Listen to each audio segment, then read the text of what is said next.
Subscribe करें हमारा official YouTube channel और बेल आइकन दबाकर पाएं सभी नोटिफिकेशन।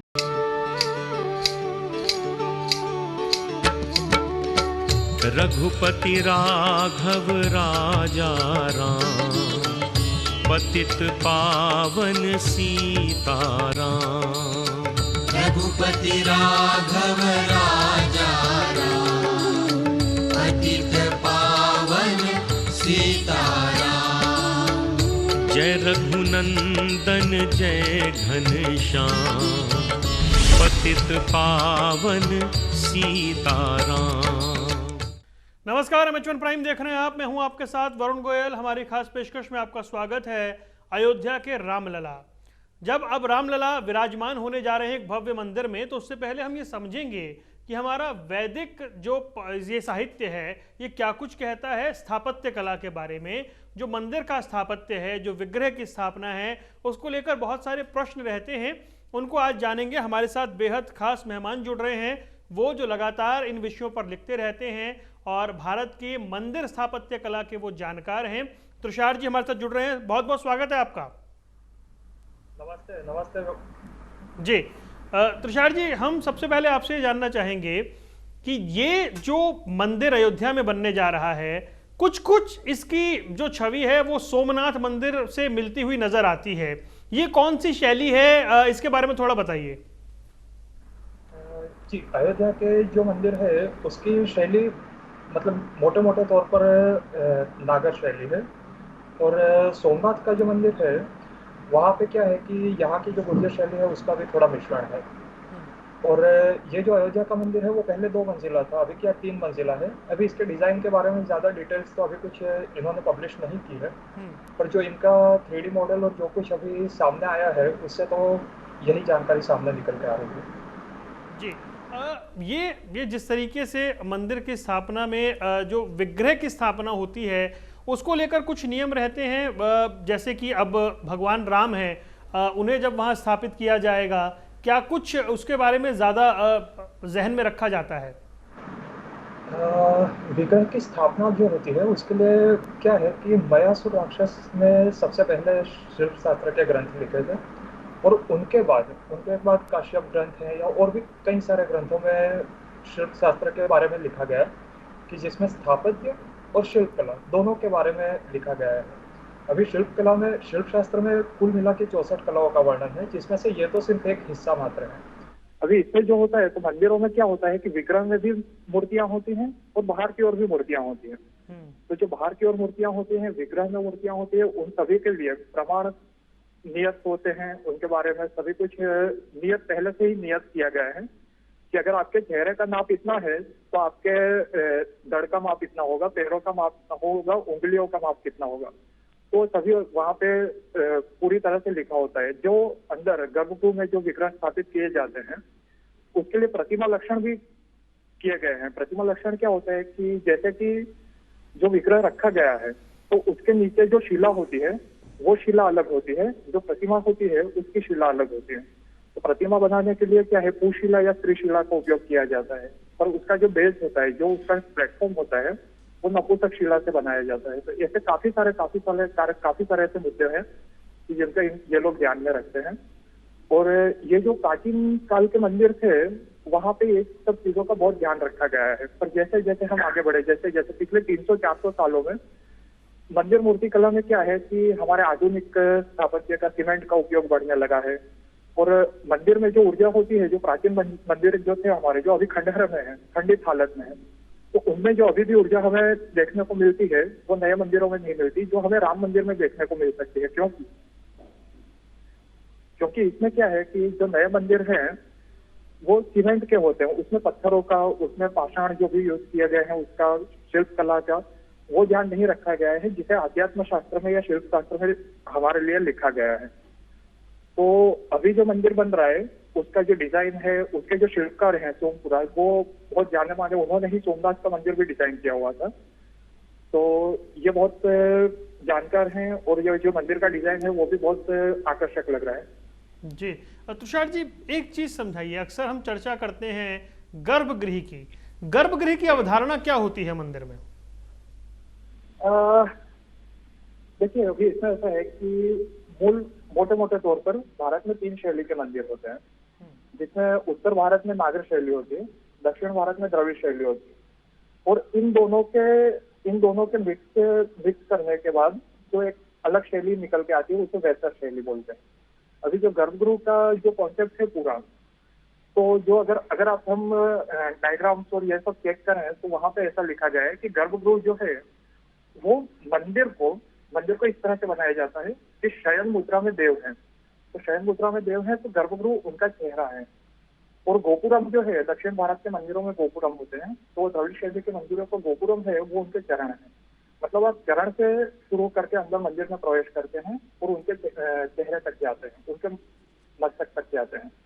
तो ये जो कॉन्सेप्ट पूरा है कि वहाँ पे पहले गर्भगृह होता है, उसके बाद गौड़ मंडप होता है, उसके बाद रंग मंडप होता है या नृत्य मंडप होता है, बीच बीच में अंतराल होते हैं। तो इन सभी को शरीर के विभिन्न हिस्सों में बांटा गया है, और अंत में जो मुख्य प्रवेश द्वार होता है जिसे गोपुरम बोलते हैं या तोरण बोलते हैं या मुख्य प्रवेश द्वार बोलते हैं, वो उनके चरण है। जी तुषार जी, अगर जैसे भगवान राम की स्थापना होनी है तो शास्त्रोक्त विधान क्या कहता है? किस मुद्रा में उनकी प्रतिमा होनी चाहिए, किस तरह का स्वरूप होना चाहिए? इसमें अभी आज ही मैंने लिखा है कि भगवान राम की जो प्रतिमा होती है तो भगवान राम को हमेशा पंचायतन में या तो फिर सीता माता, लक्ष्मण जी और हनुमान जी के साथ दिखाया जाता है। तो इन प्रतिमाओं का विधान अभी यहाँ तो राम जन्मभूमि है, वहां तो रामलला की मूर्ति उनके पास है ही। तो जो प्रतिमाएं बनाई जाती हैं, जैसे कि धातु की प्रतिमाएं बनाई जाती हैं या पाषाण की प्रतिमाएं बनाई जाती हैं, तो उनके लिए हर एक के लिए अलग अलग विधान है। जैसे कि ब्रह्मा जी की प्रतिमा है तो हमेशा बैठी हुई स्थिति में बताई जाती है। राम जी है तो पंचायतन में राम जी को खड़े हुए दिखाए जाते हैं। राम जी जो होते हैं तो उनकी प्रतिमा के अनुरूप लक्ष्मण जी की ऊंचाई, सीता जी की ऊंचाई, हनुमान जी की ऊंचाई, उन तीनों प्रतिमाओं के, चारों प्रतिमाओं के रंग, उन सभी का एक नियत प्रमाण है कि राम जी की प्रतिमा है उनको श्याम वर्ण से दिखाया जाता है, और सीता जी की प्रतिमा है उनको स्वर्ण रंगों में प्रदर्शित किया जाता है। उनके कपड़ों के रंग भी नियत है। तो ये सभी देवी देवताओं के लिए उनकी प्रकृति और उनके चरित्र के आधार पर उनके रंग, उनके वस्त्रों के रंग, उनका ऊंचाई, ये सब निर्धारित किया जाता है। उनके मुकुट कैसे बनाए जाते हैं वो भी उसी पर से निर्धारित किया जाता है। जी, तो जब मुकुट का जिक्र हुआ है तो हमने पढ़ा आपने किरीट मुकुट के बारे में जो बताया, ये क्या होता है? किरीट मुकुट भगवान राम पहनते हैं? नहीं, किरीट मुकुट जो होता है वो सभी जो बड़े देवता होते हैं, जैसे कि अगर सूर्य मंदिर है तो सूर्य को किरीट मुकुट पहनाया जाएगा, विष्णु का मंदिर है तो विष्णु जी को किरीट मुकुट पहनाया जाएगा, राम कृष्ण ये सब जो है वो विष्णु के ही अवतार में से हैं तो उनको किरीट मुकुट पहनाया जाएगा।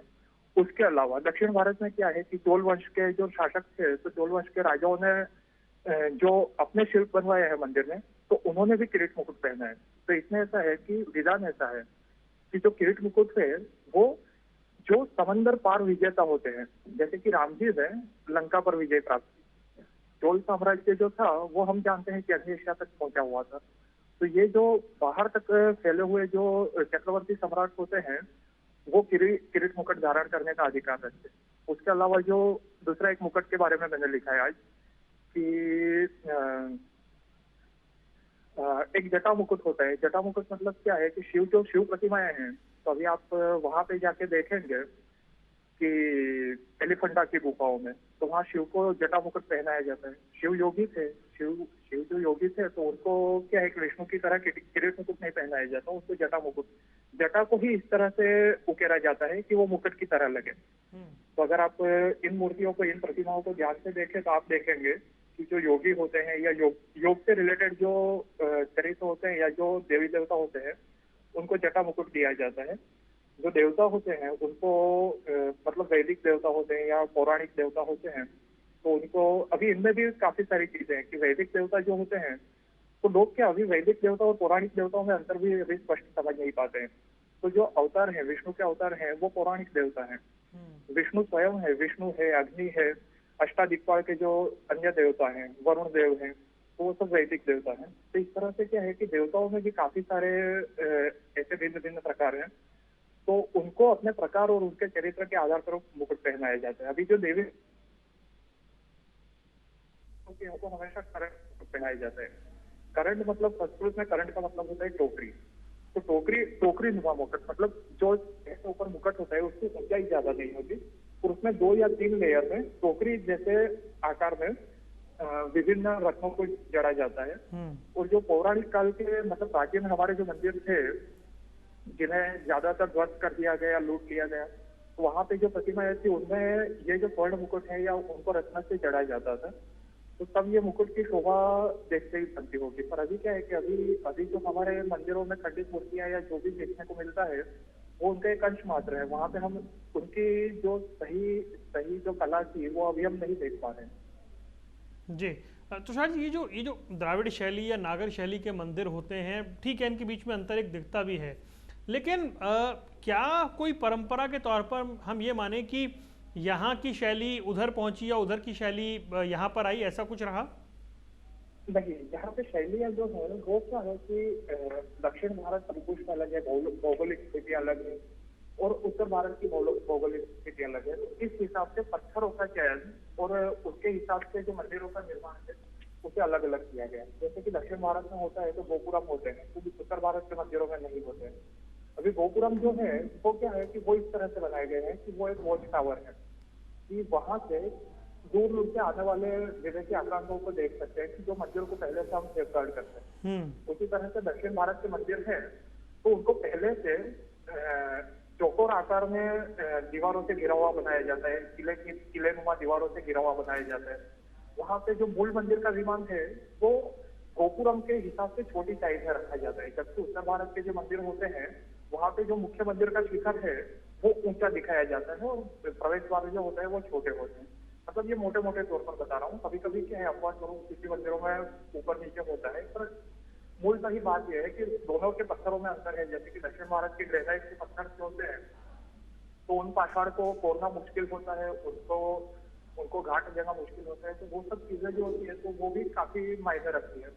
और मूल रूप से क्या है कि ये सभी जो मंदिर है वो शिल्प शास्त्र पर ही आधारित है। तो उनको क्या है कि आपको शैली से आप अलग कर सकते हैं, लेकिन वो मंदिरों की जो ऊर्जा है या जो मंदिरों की बनावट है, कला है, तो सभी की एक जैसी ही रहेगी। हमने देखा कि जो दक्षिण के मंदिर होते हैं उनके गर्भगृह में बहुत रोशनी नहीं होती है, एक तरह का अंधेरा ही रहता है जब हम दर्शन करने जाते हैं। जी, तो यह चीज आप यहाँ पर भी देखेंगे। जैसे कि आप जगन्नाथ मंदिर में जाएंगे तो वहां पर भी क्या है कि अभी जो हम जाएंगे तो अभी थोड़ा लाइटिंग और ये सब दिखता है।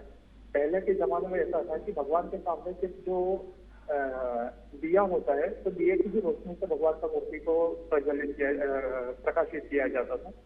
तो दीपक के प्रकाश से प्रज्वलित करने के बाद जो रोशनी मिलती है उसी से उनके दर्शन किए जाते थे।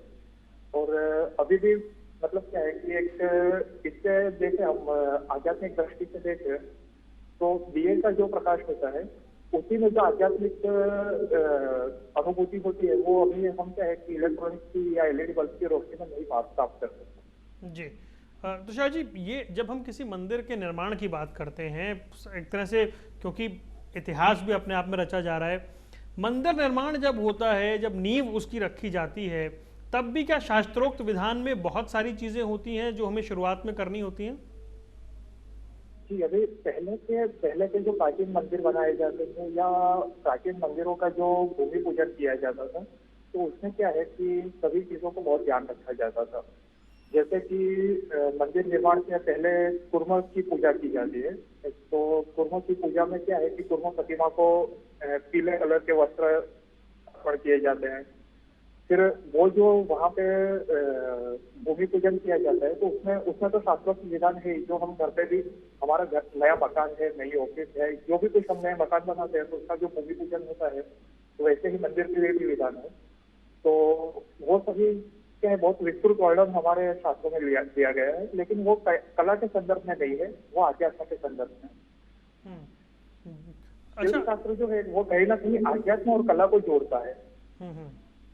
एक चीज हमें जाननी थी, जो प्रतिमाओं की भाव भंगिमाएं होती हैं उस पर भी बहुत चर्चाएं होती हैं और आप जैसे लोग उसे शायद बहुत बेहतर समझ पाते हैं, इनका भी कोई एक विधान रहता है?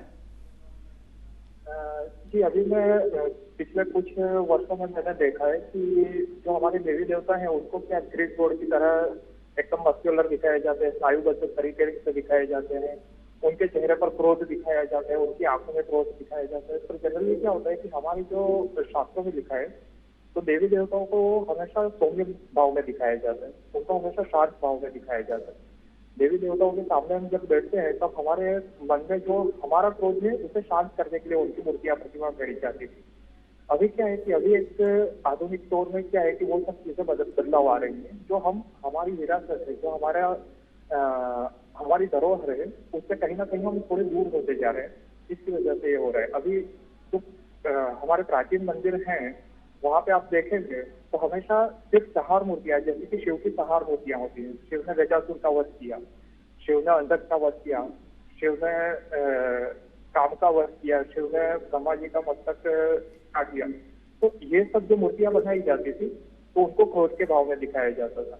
महिषासुर मर्दिनी है तो उनको क्रोध के भाव में दिखाया जाता है, नृसिंह है उनको क्रोध के भाव में दिखाया जाता है। पर उनके अलावा अपवादों को छोड़ के बाकी सभी मूर्तियों को सौम्य भाव में दिखाया जाता है, फिर वो गर्भगृह के अंदर हो या मंदिर के बाहर ही और उकेरी गई मूर्तियां, सभी को सौम्य भाव में दिखाने का ही प्रचलन रहा है।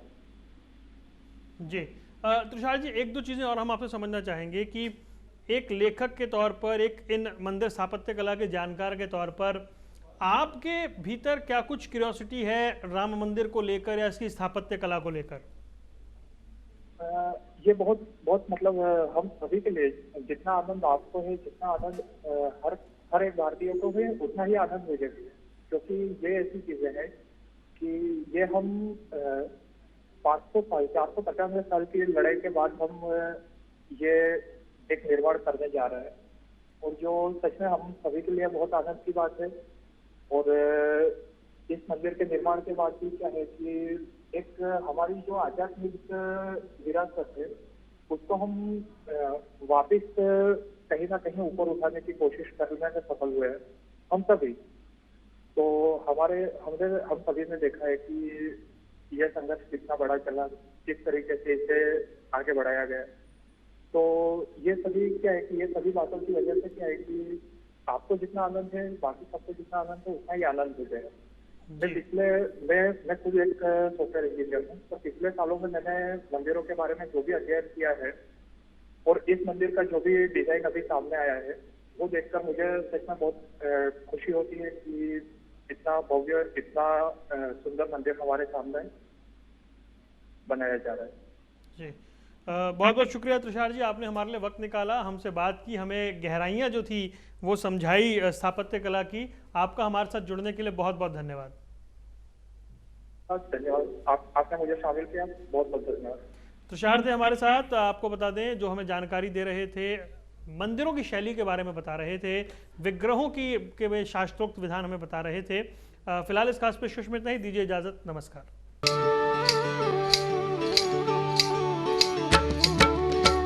रघुपति राघव राजा राम, पतित पावन सीताराम।